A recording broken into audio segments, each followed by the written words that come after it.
अगर आपने अभी तक सभी पार्ट नहीं देखे हैं तो आपको मेरे YouTube चैनल पर सारे पार्ट मिल जाएंगे। पहले जाकर उन्हें जरूर देखिए, फिर इस पार्ट को आगे देखें ताकि आपको पूरी कहानी अच्छे से समझ आए। नारुतो ने लीफ से द्रोह करने के बाद ओरोचिमारू को पुनर्जीवित करने के लिए अंको मेदाराशी को पकड़ने का निश्चय किया, क्योंकि उसके शरीर पर ओरोचिमारू का कर्स्ड सील था। एनको की टीम ने सावधानी से नारुतो का निरीक्षण किया। उसी समय नारुतो के फॉरहेड प्रोटेक्टर पर एक खरोंच दिखाई दी जो एक रोग निंजा का प्रतीक थी। एनको ने हैरानी से नारुतो से पूछा कि यह सब क्या हो रहा है। अपने साथियों के सामने नारुतो अंदर से असहज था, लेकिन उसने ज्यादा कुछ नहीं समझाया, सिर्फ शांत स्वर में कहा कि सब कुछ वैसा ही है जैसा दिख रहा है। ये सुनकर अंको का दिल भारी हो गया। उसे चुनिन एग्जाम्स के दौरान नारुतो का निडर और सीधा सादा स्वभाव याद आया। उसने कभी सोचा भी नहीं था कि वह इतना बदल जाएगा। अब नारुतो, जो कि पकड़ने का लक्ष्य था, खुद सामने आ गया था। अंको ने उसके असली उद्देश्य के बारे में पूछा। नारुतो ने गंभीरता से उत्तर दिया, शिनोबी वर्ल्ड के भविष्य के लिए मुझे ओरोचिमारू की मदद चाहिए और उसे पुनर्जीवित करने के लिए तुम एक अनिवार्य शर्त हो। ओरोचिमारू का नाम सुनते ही अंको का चेहरा डर से बदल गया। उसने नारुतो पर भ्रष्ट होने का आरोप लगाया और हैंड साइंस बनाकर fire style dragon fire jutsu छोड़ा। अग्नि का एक भयंकर ड्रैगन आकार का प्रवाह नारुतो की ओर बढ़ा। यह देखकर नारुतो ने भी तुरंत हैंड साइंस बनाए और water style water dragon bullet jutsu इस्तेमाल किया। पानी और आग की भीषण टक्कर तुरंत वातावरण को भाप से भर देती है। सफेद धुंध के भीतर से दर्जनों मीटर लंबा एक विशाल सरपेंट उठ खड़ा हुआ। ह्यूगा टोकुमा ने ब्याकुगान से नारुतो की स्थिति को पहचाना और अंको ने सरपेंट को नियंत्रित करके उस पर हमला करवाया। नारुतो साफ नहीं देख पा रहा था, लेकिन सेज मोड की मदद से वह अंको और दूसरों की गतिविधियों को स्पष्ट रूप से महसूस कर रहा था। उसने पीछे हटकर बचाव किया और हैंड साइंस बनाकर earth style swamp of the underworld का प्रयोग किया। अचानक बने दलदल ने तुरंत उस विशाल सरपेंट को निगल लिया। यह देखकर एंको हैरान रह गई। क्या नारुतो की चाक्रा नेचर तो विंड नहीं थी? लेकिन सच्चाई यह थी कि विंड रिलीज को छोड़कर नारुतो सभी अन्य चक्रा नेचर्स का प्रयोग कर सकता था। वह अपने पिछले जीवन में सिर्फ विंड रिलीज में सबसे निपुण था। होकागे बनने के बाद उसने अन्य चक्रा नेचर्स भी विकसित कर लिए थे। अब वह वही नारुतो नहीं था जो केवल शैडो क्लोन और रसेंगन जानता था। अचानक अबुरामे मुटा ने अपनी पीठ का बगजार खोला और हजारों कीट नारुतो की ओर लपके। अबुरामे क्लैन की तकनीकों के परिणाम अप्रत्याशित होते थे, इसलिए नारुतो ने उन्हें हल्के में नहीं लिया। उसने हैंड साइंस बनाए और fire style great flame bullet का प्रयोग किया, जिससे एक विशाल अग्नि गोला निकलकर सभी कीटों को भस्म कर गया। यह देखकर एनको ने हिडन शैडो स्नेक हैंड से नारुतो पर हमला किया, लेकिन नारुतो की आकृति अचानक गायब हो गई। जब वह फिर प्रकट हुआ, वह अनको के पीछे था और उसके गले पर हाथ मारकर उसे बेहोश कर दिया। अनको तुरंत जमीन पर गिर गई। उसने देखा कि जमीन पर पड़ा कुनाई एक अजीब फॉर्मूला से अंकित था। उसे ठंडा पसीना छूट गया। वह समझ गई कि यह फोर्थ होकागे की फ्लाइंग थंडर गॉड टेक्निक थी। वह नारुतो से सवाल करना चाहती थी, लेकिन मौका नहीं मिला और वह होश खो बैठी। गंभीर भाव से नारुतो ने फुसफुसाया, मुझे माफ करना। फिर उसने बेहोश एनको को उठाया और वहाँ से गायब हो गया। ह्यूगा टोकुमा ने तुरंत ब्याकुगान से क्षेत्र को स्कैन किया, लेकिन कई किलोमीटर तक नारुतो का कोई निशान नहीं था। मैंने कभी नहीं सोचा था कि नारुतो सचमुच लीफ से द्रोह करेगा। स्थिति को संभालने में असमर्थ मुटा और टोकुमा ने गांव में लौटकर सारी बात बताने का निश्चय किया। इसी समय नारुतो बेहोश एनको को लेकर एक सुनसान गुफा में पहुंचा। उसने इविल सीलिंग मेथड के हैंड साइंस बनाए तकनीक को उल्टा किया और एनको के कर्स्ड सील को खोल दिया। जैसे ही सेज एनर्जी उसमें प्रवाहित हुई, एनको के कर्स मार्क से धीरे धीरे एक सफेद सरपेंट बाहर निकला। जब सरपेंट का मुंह खुला तो ओरोचिमारू का फिसलता हुआ शरीर बाहर आ गया। ओरोचिमारू ने कहा, मैंने कभी नहीं सोचा था कि मुझे पुनर्जीवित करने वाला तुम होगे। नारुतो ने सीधे मुद्दे पर आते हुए कहा, मैं अपार शक्ति प्राप्त करना चाहता हूँ और एक अभूतपूर्व शक्तिशाली और एकजुट शिनोबी वर्ल्ड बनाना चाहता हूँ। इसके लिए मुझे तुम्हारे निंजुत्सु ज्ञान की आवश्यकता है। नारुतो की बातें सुनकर ओरोचिमारू ने उसे ध्यान से देखा। अब उसकी आंखों में कोई तिरस्कार नहीं था, क्योंकि उसने अंको के भीतर से नारुतो की शक्ति को प्रत्यक्ष देखा था। फिर भी नारुतो की अपील अब भी उचिहा की शक्ति जितनी नहीं थी। कभी इटाची की एक नजर ने ओरोचिमारू को अपमानित किया था और वह घाव अब तक ताजा था। अभी कबूटो का भाग्य सामने नहीं आया था और ओरोचिमारू अभी अभी पुनर्जीवित होकर अब भी सस्के के शरीर को पाने की योजना बना रहा था। वह मुस्कुराकर बोला, मैंने नहीं सोचा था कि तुम्हारी महत्वाकांक्षाएं इतनी बड़ी होंगी। अगर केवल कुछ लोगों को पुनर्जीवित करने की बात है तो मैं मदद करने के लिए तैयार हूँ। लेकिन नारुतो अब वह भोला लड़का नहीं था। होकागे बनने के वर्षों बाद उसकी लोगों से निपटने की क्षमता शिखर पर पहुँच चुकी थी। वह जानता था कि ओरोचिमारू ऐसा व्यक्ति नहीं है जो केवल शक्ति से डर जाए। उसे बल प्रयोग से वश में करना संभव नहीं था। ओरोचिमारू का असली लक्ष्य था दुनिया के सभी सत्य जानना। इसलिए नारुतो ने मुस्कुराते हुए पूछा, क्या तुमने ओत्सुत्सुकी के बारे में सुना है? क्या तुम जानते हो रिनेगन जागृत करने का रहस्य? यह सुनकर ओरोचिमारू की आंखों में उत्सुकता की चमक आई। फिर उसने उसने मुस्कुराकर उत्तर दिया, कागुया ओत्सुत्सुकी, ये तो बस बच्चों को डराने के लिए माता पिता की घड़ी हुई कहानियां हैं। हालांकि उसने नारुतो का धन्यवाद किया कि उसने उसे जीवित किया, लेकिन इस समय उसकी सबसे बड़ी रुचि सस्के के शरीर में ही थी। अचानक उसके पैर एक सांप की पूंछ में बदल गए और वह तेजी से गुफा के निकास की ओर भागा। लेकिन सुनहरी रोशनी की चमक के साथ नारुतो तुरंत प्रवेश द्वार पर प्रकट हुआ और ओरोचिमारू का रास्ता रोक दिया। इस समय ओरोचिमारू अभी भी सस्के के शरीर को पाने की योजना बना रहा था, इसलिए कोई भी तरीका अपनाए बिना नारुतो उसे जाने नहीं दे सकता था। जब उसने देखा कि कोई भागने का रास्ता नहीं है, ओरोचिमारू की गर्दन अचानक लंबी हो गई और उसके दो तेज दांत सटीक रूप से नारुतो की गर्दन में टिक गए। काले कर्स मार्क का पैटर्न नारुतो के शरीर में फैल गया। ओरोचिमारू ने कर्स मार्क की शक्ति का उपयोग नारुतो को अस्थायी रूप से लकवाग्रस्त करने के लिए करना चाहा, लेकिन वह नहीं जानता था कि यह काला कर्स मार्क वास्तव में प्राकृतिक ऊर्जा के अवशोषण को तेज कर सकता है। जो सेज जुत्सु का उपयोग नहीं कर सकता, उसके लिए इसका बाधक प्रभाव जरूर होता, लेकिन नारुतो के लिए यह बेकार था। नारुतो ने अपने कोहनी से ओरोचिमारू का सिर स्थिर किया और अपनी आंखें बंद कर लीं। स्थिर रहते हुए उसने प्राकृतिक ऊर्जा इकट्ठा की। जैसे ही बड़ी मात्रा में प्राकृतिक ऊर्जा जमा हुई, नारुतो ने सेज चक्रा को प्रवाहित किया अपने और ओरोचिमारू के बीच के लिंक के माध्यम से और इसे ओरोचिमारू के शरीर में वापस धकेल दिया। ओरोचिमारू, जो सेज जुत्सु का उपयोग नहीं कर सकता था, तुरंत पीड़ा में आ गया और उसके पैर तुरंत मेंढक के पैरों में बदलने लगे। निराश ओरोचिमारू को अपना वर्तमान शरीर छोड़ना पड़ा। उसकी पीठ से एक नया शरीर फूटकर बाहर आया। उसने तुरंत मल्टी स्नेक अथॉरिटी फॉर्मेशन का उपयोग किया। हजारों सांपों को भेजा जो कुसुनागी सोर्ड्स लिए हुए थे, नारुतो की ओर भागे। सांपों की संख्या देखकर नारुतो ने शांत मुस्कान दी।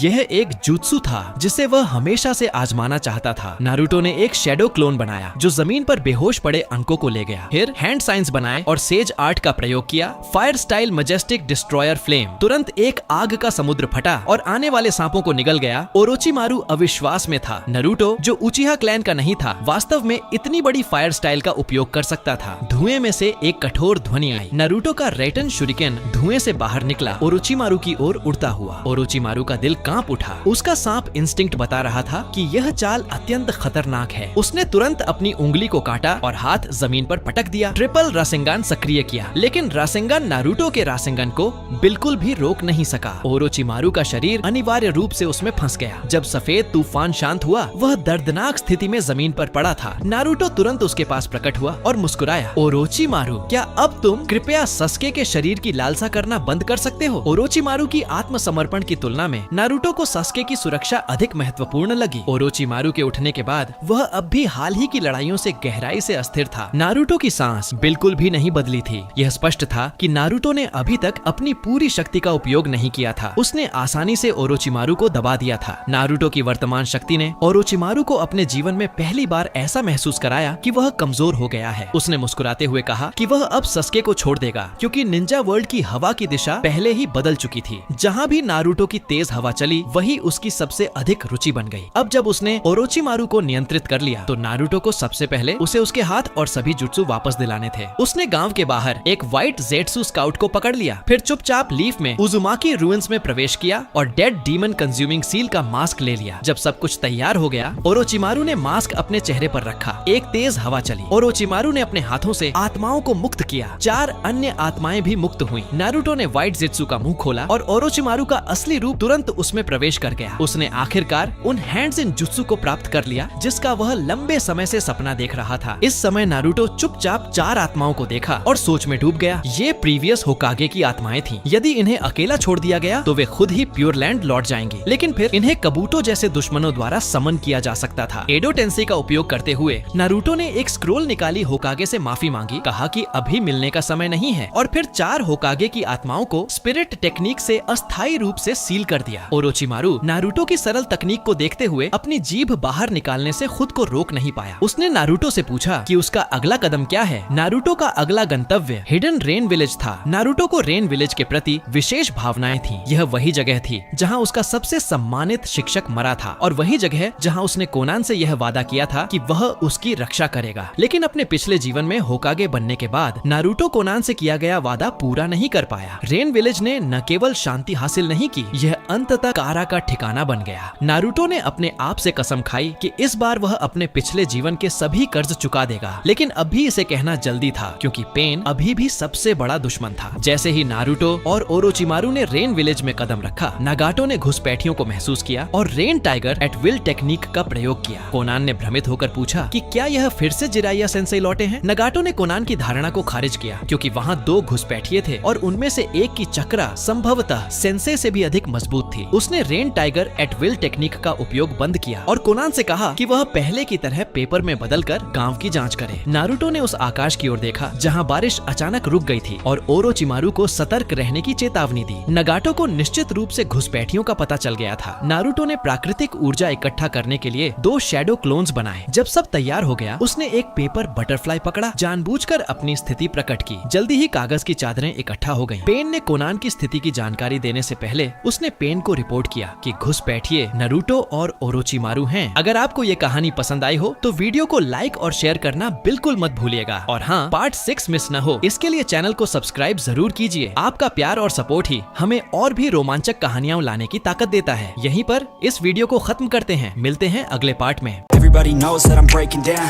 Everybody knows I ain't faking now. Everybody knows my heart's vacant now. Yeah, she hates me now, I made mistakes but now I don't ever wanna be alone. I don't really ever feel at home. On my own, in the zone, that's the only way I know. Feeling low, about to blow back up. Here I won't ever let the doubt creep in. Gotta pop a couple more aspirin. I don't think I'll ever let you in. Easier to break it off best friends. I don't really understand myself. I don't really understand, need help. I don't wanna be left on the shelf. Couldn't even hear me if I yelled. It's so cold